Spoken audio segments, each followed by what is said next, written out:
What's going on? It's SFT. We're talking about the Chicago Bears. Please like and mainly subscribe if you haven't. I'm trying to start getting some more subscribers. And let's get into this damn video. The Chicago Bears and the mess they've been. The Chicago Bears have been a complete mess this season after starting off 4-2. We saw some of their highlights against teams like Jacksonville Jaguars and teams like the Panthers. Offensively, they look excellent. And then it's been downhill ever since. Some people like to look at that Hail Mary that happened with Washington, but it's obviously been so much more.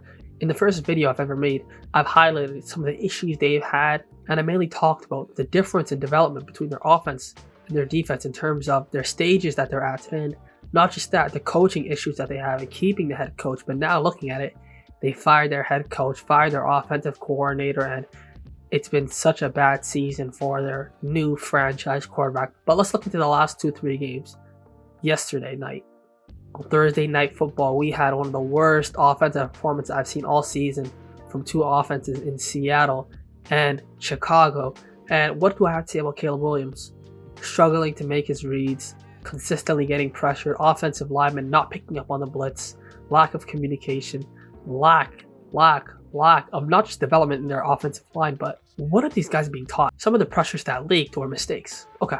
But their ability to consistently get pressure on Caleb Williams, or not just that, his inability to know where the pressure is coming from. It's like he's always shocked. It's like he doesn't have a response for any sort of pressure. And I understand that no matter what, in every single, and at least most play calls, there should be a checked out option for a blitz. Wherever you blitz from, you're leaving a man open in. That's the common saying.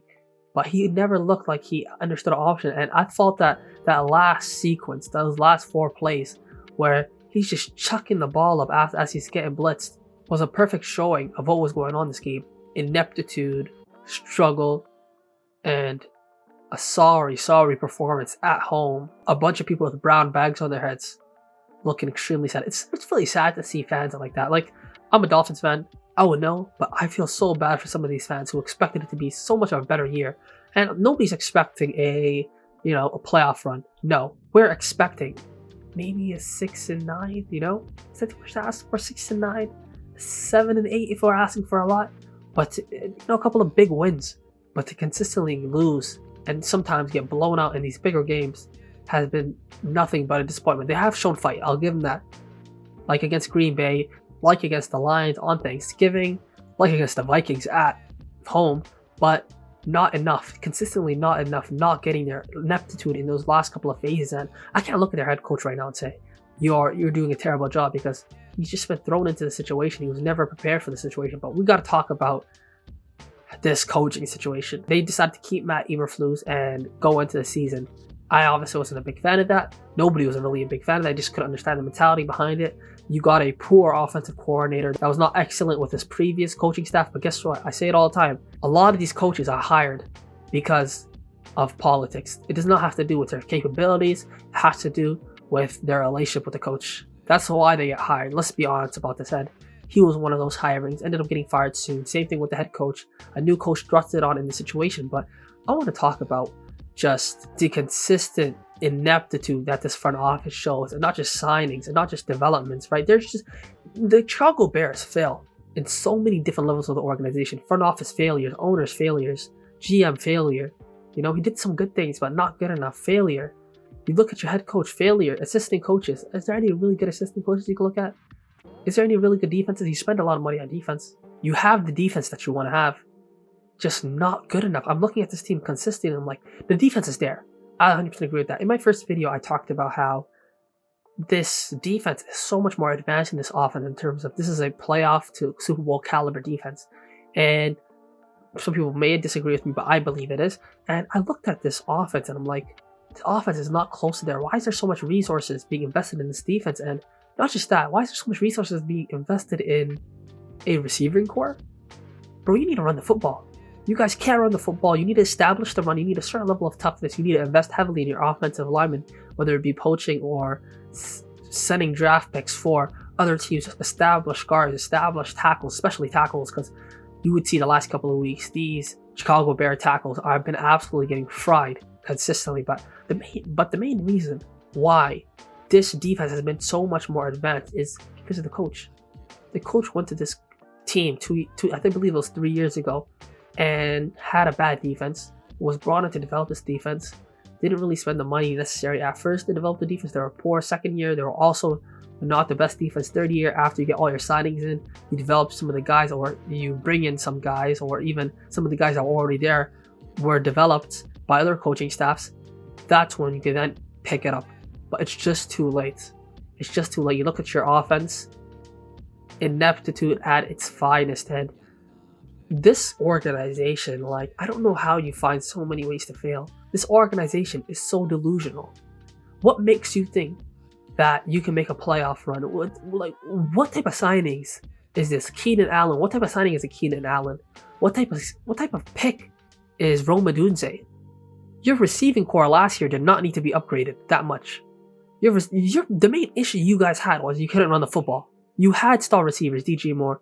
You had a kind of underwhelming Mooney last year, but your main issue wasn't passing the ball that much, really.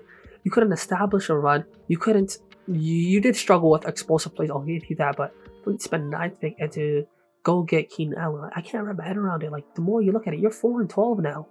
Do you know how crazy that is, man? You started off 4-2. You lost the last 10 games. You got beat up by some of the worst teams. You got beat up by the 49ers. You lost to the Seahawks at home. If I were to tell somebody the Chicago Bears defense held this team to 6 points, what would you say? You would say they won this game by maybe 2 scores. They couldn't even get more than a field goal. They were at the 45-yard line. They didn't touch their kicker to kick a 62-yard field goal kick or a 60-yard field goal kick.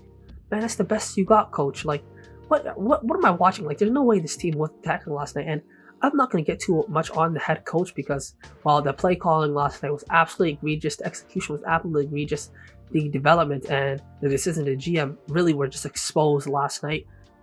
The biggest thing falls down to the importance of developing not just a winning culture, but let's start off with just a quarterback. Like, you look at a guy like Caleb Williams, confidence is absolutely done.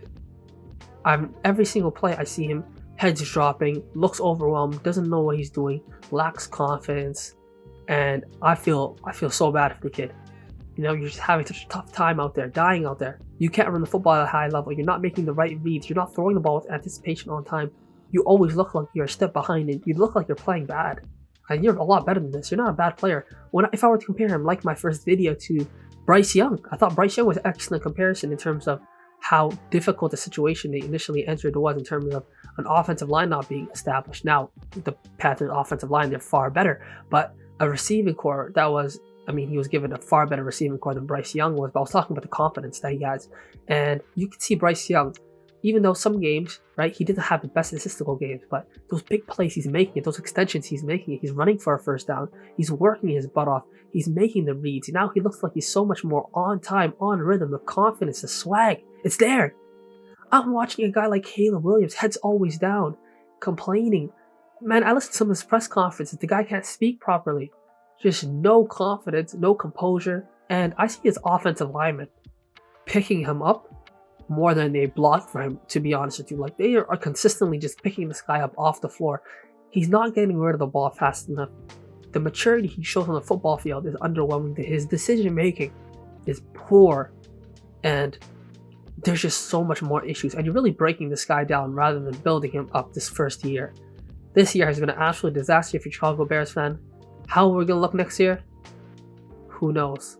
But this gets back to one of the most important things. You got rid of a guy like Justin Fields, which I mentioned in the first video too. You needed to keep him for 1 year to 2 years, and then you allow a guy like Caleb Williams to start. But no, you decide to move on from Justin Fields right away, trade him for a 4th round pick, and guess what? Now guess how you're looking? Struggling. You're telling me a guy like Justin Fields couldn't give you the stability, the confidence at quarterback, the extension of the plays, the quick runs. Last year he was doing an excellent job of covering for this offensive line and their deficiencies at times, especially their inability to run the football. He was an excellent dual-threat option. Now, flat throwing the football, flat running the ball. Again, this 4th quarter against the Seahawks on Thursday Night Football was one of the most shocking performances I think I've ever seen. And I'm going to add some clips to emphasize how poor, even though they scored 3 points, yes, how poor they were from all phases of the game. a shocking performance, especially in that fourth quarter with a 3-point game. Well, we're going to go through it. So we're currently looking at this play. It's 2nd and 8 with 9 minutes left. The last sequence contained 3 runs. And these 3 runs, first one was for about 8 yards, a really good run towards the left. Then we get a run towards the right just to get the first down. They got 3rd and inches, and they punched it in for a first down. Now 2nd and 8 was followed by another run with 9 minutes left. With 9.08 minutes left on 2nd and 8, we're going to get a screenplay towards the running back end. I think this is an excellent play call. You can see right here, a poor pass, obviously. I think Caleb waits a little too long to check that ball down to him. He had 2 offensive linemen ready to block, and DeAndre Swift just needed the ball to get to him, but he just threw the ball far too late, and we're talking about timing, rhythm, consistently. In this game, he showed he was off even for the most simple play. So we're looking at this 3rd and 8 with 9.04 on the clock, and we get Keenan Allen in motion to see if we're getting man coverage, and Seattle does an excellent job with this blitz. Caleb Williams' inability to step up into the pocket, to maneuver around the pocket, to read the pocket, has consistently shown in this season that, okay, I'm getting pressure, I have to make a play happen. Oh, I'm getting pressure, I have to do something with this. I have to move around, I have to spin off a guy, rather than stepping up into the pocket, trusting his offensive line. And some people can say, oh, his offensive line hasn't done a good enough job, but I also think that he hasn't done a good enough job. So what do I have to say about this game? Nothing much. A disappointment to watch, a disappointing team, a disappointing franchise, a disappointing everything outside the fans. They're the Chicago Bears. That's all I have to say for this video. Thank you so much for watching. Subscribe. Take care. Peace.